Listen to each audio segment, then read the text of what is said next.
ॐ भूर्भुवः स्वः तत्सवितुर्वरेण्यं भर्गो देवस्य धीमहि धियो यो नः प्रचोदयात्। जय श्री राम। मेरे सनातनी बंधुओं, आइए इस सनातन रूपी वृक्ष के जड़ों को सिंचित करें और इसे पुष्पित और पल्लवित करें और इसे इतना विराट और शक्तिशाली बना दें कि हमारे आने वाले वंशज अपने पूर्वजों पर गर्व कर सकें तथा विधर्मियों से अपनी रक्षा भी कर सकें। ये विधर्मी शक्तियाँ हजारों वर्ष से हमारी सभ्यता और संस्कृति को नष्ट करने का अथक प्रयास कर रहा है। पिछले अंक में हम लोगों ने अध्ययन किया कि जब लक्ष्मण के द्वारा इंद्रजीत का वध कर दिया जाता है, तब घायल अवस्था में लक्ष्मण विभीषण के साथ श्री रामचंद्र जी के पास पहुंचते हैं और उन्हें बताते हैं कि इंद्रजीत का वध कर दिया गया है। इस पर रामचंद्र जी बहुत प्रसन्न होते हैं और वो लक्ष्मण को बहुत बधाई देते हैं और कहते हैं कि तुमने इंद्रजीत का वध कर दिया, इसलिए अब हमारी विजय सुनिश्चित है। और उसके पश्चात वो अपने वैद्य जो सुसेन जिसका नाम था, उसको आदेश देते हैं कि लक्ष्मण एवं अन्य वानरों का वो इलाज करें। सुसेन सभी का इलाज करते हैं, सभी लोग स्वस्थ हो जाते हैं। इधर जो है लक्ष्मण को जब उसके राक्षस सैनिक आकर के सूचना देते हैं कि इंद्रजीत का वध कर दिया गया है, तो बहुत दुखी होता है और क्रोधित भी होता है।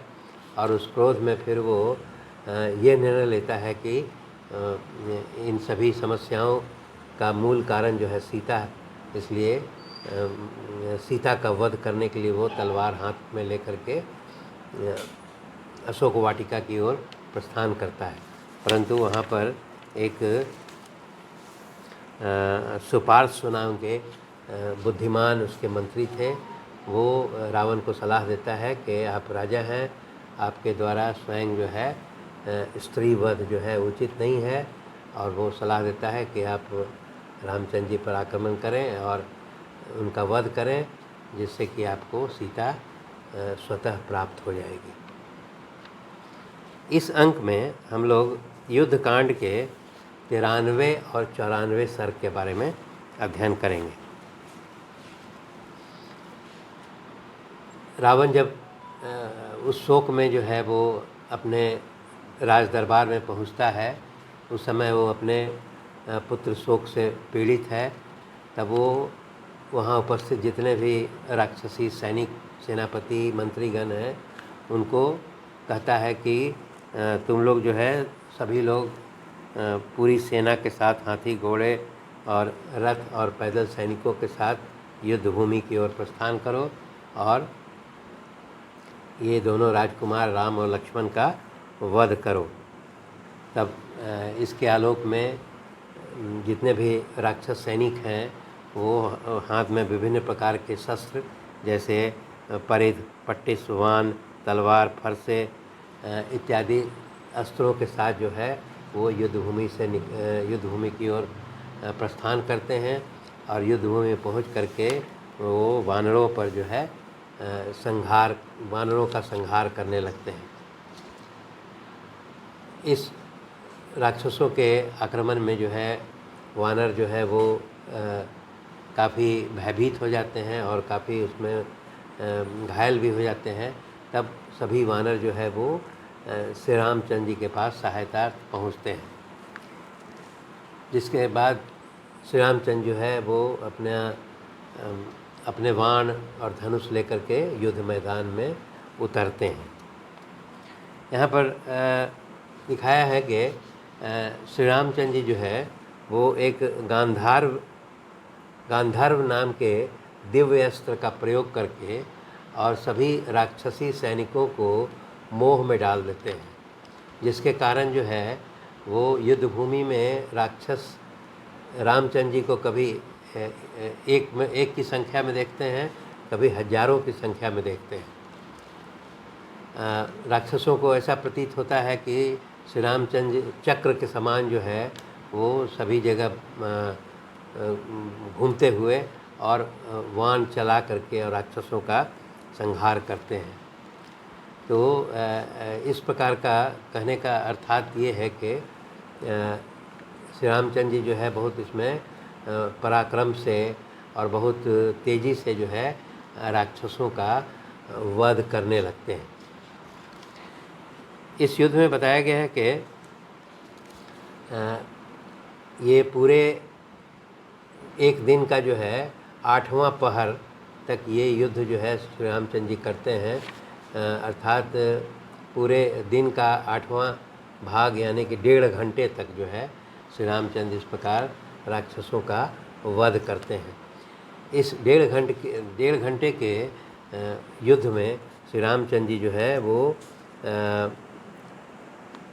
10,000 रथ, 18,000 वेगवान हाथियों का, उसके बाद 14,000 सवारों सहित घोड़ों का तथा पूरे 2 लाख पैदल राक्षस सैनिकों का वध जो है श्री रामचंद्र इस 1.5 घंटे के दौरान करते हैं।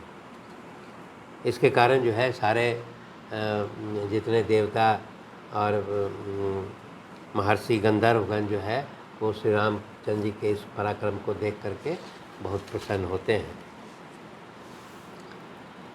जब इतने सारे राक्षसी सैनिकों का वध श्री रामचंद्र जी के द्वारा कर दिया जाता है तो पूरे लंका में जो है हाहाकार मच जाता है और उन सभी राक्षस सैनिकों की पत्नियां एवं परिवार के लोग जो महिलाएं हैं वो पूरे लंका नगरी में विलाप करने लगते हैं।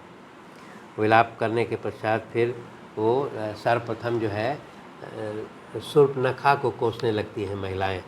वो कहती हैं कि ये राक्षसी और दुर्मुखी मतलब बदसूरत शूर्पणखा जो है इसकी कैसी हिम्मत हुई कि इस प्रकार जो है सर्वगुण संपन्न महान बलशाली और सुंदर मुख वाले श्री रामचंद्र जी से विवाह करने का प्रस्ताव दिया।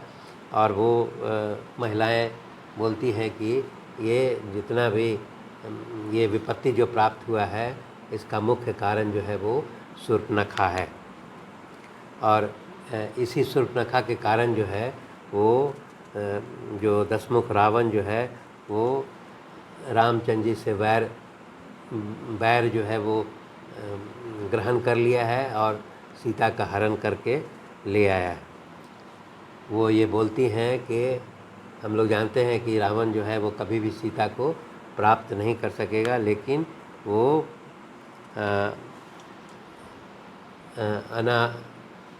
अनायास जो है श्री राम और लक्ष्मण से इस रावण ने बैर बांध लिया है और उसको रावण को भी सभी महिलाएं कोसती हैं।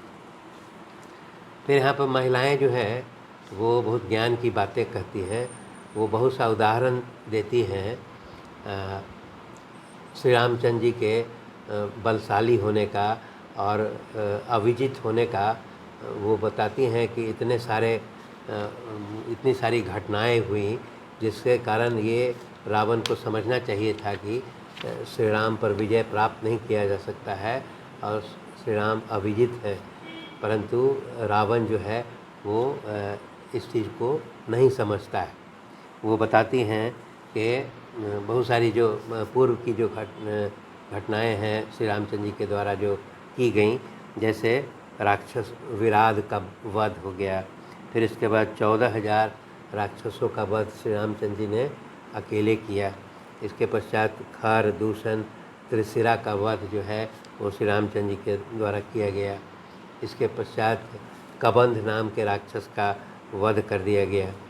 उसके बाद वो बताती हैं कि बाली का वध भी जो है श्री रामचंद्र जी के द्वारा किया गया और उन्होंने सुग्रीव को जो है किष्किंधा का नरेश बना दिया।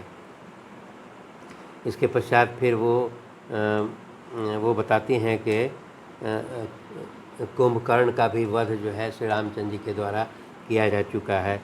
और उसके पश्चात अंत में जो है रावण के सबसे प्रिय पुत्र इंद्रजीत का भी वध कर दिया गया है। तो ये महिलाएं जो है बताती हैं कि ये सभी उदाहरण जो है वो ये समझने के लिए पर्याप्त था कि राम का पराजय जो है वो संभव नहीं है, राम पर विजय नहीं प्राप्त किया जा सकता है।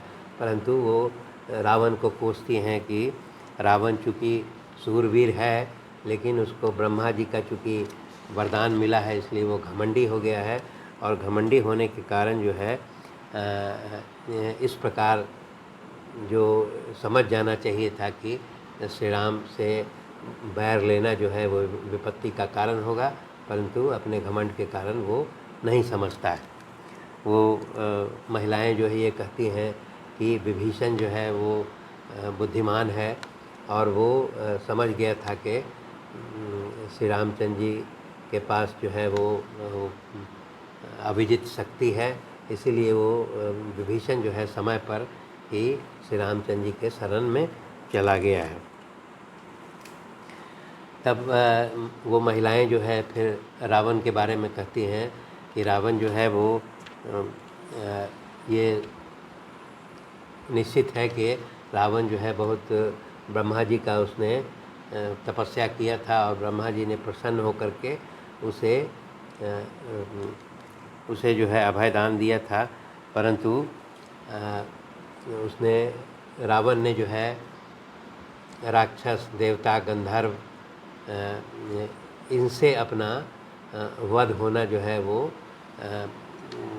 संभव नहीं होगा, इस प्रकार का वरदान मांगा था। परंतु रावण ने मनुष्य, क्योंकि मनुष्य को वो तुच्छ समझता था, इसलिए मनुष्य से अवध्य होने का वरदान ब्रह्मा से नहीं मांगा था। तो इसलिए वो महिलाएं सभी कहती हैं कि इस ब्रह्मा जी के द्वारा दिए गए वरदान के कारण जो है रावण वो घमंडी हो गया है और घमंडी होकर के उसमें विवेक शून्यता हो गई है। फिर महिलाएं एक और यहाँ पर बताती हैं कि जब ब्रह्मा जी से रावण को अवध्य होने का वरदान मिला था तो वो अत्याचार करने लगा था। देवताओं पर जब अत्याचार करने लगा तब सभी देवता और इंद्र जो है वो एक साथ मिल करके महादेव के पास जाते हैं और वो बताते हैं कि रावण अपने घमंड के कारण, वरदान के घमंड के कारण जो है वो देवताओं पर बहुत अत्याचार कर रहा है। तब वहाँ पर महादेव जो है वो कहते हैं कि एक निश्चित अवधि के बाद एक ऐसी दिव्य नारी का प्रादुर्भाव होगा और वही जो है वो रावण के वध का कारण बनेगी। तब वो महिलाएं कहती हैं कि ऐसा प्रतीत हो रहा है कि ये महादेव के द्वारा जो दिए गए वरदान के आलोक में जो दिव्य नारी के बारे में बताया गया है, वही सीता जो है वो दिव्य नारी है और वही ऐसा प्रतीत होता है कि रावण के नाश का कारण बनेगी। तब इसके पश्चात वो महिलाएं जो है विलाप करती हैं कि अब ऐसा प्रतीत हो रहा है कि हम लोग का जो है वो पूरी पृथ्वी पर हम लोग का सुरक्षा करने वाला कोई नहीं है। और वो विभीषण को इसमें वो महिलाएं जो है वो उनकी बड़ाई करती हैं कि विभीषण जो है सही समय पर भविष्य के बारे में जान करके वो श्री रामचंद्र जी के शरण में चला गया, उसने अच्छा किया, परंतु हम लोग का कोई सहारा नहीं है। इस प्रकार का विलाप महिलाएं करती हैं। तो इस प्रकार जो है वो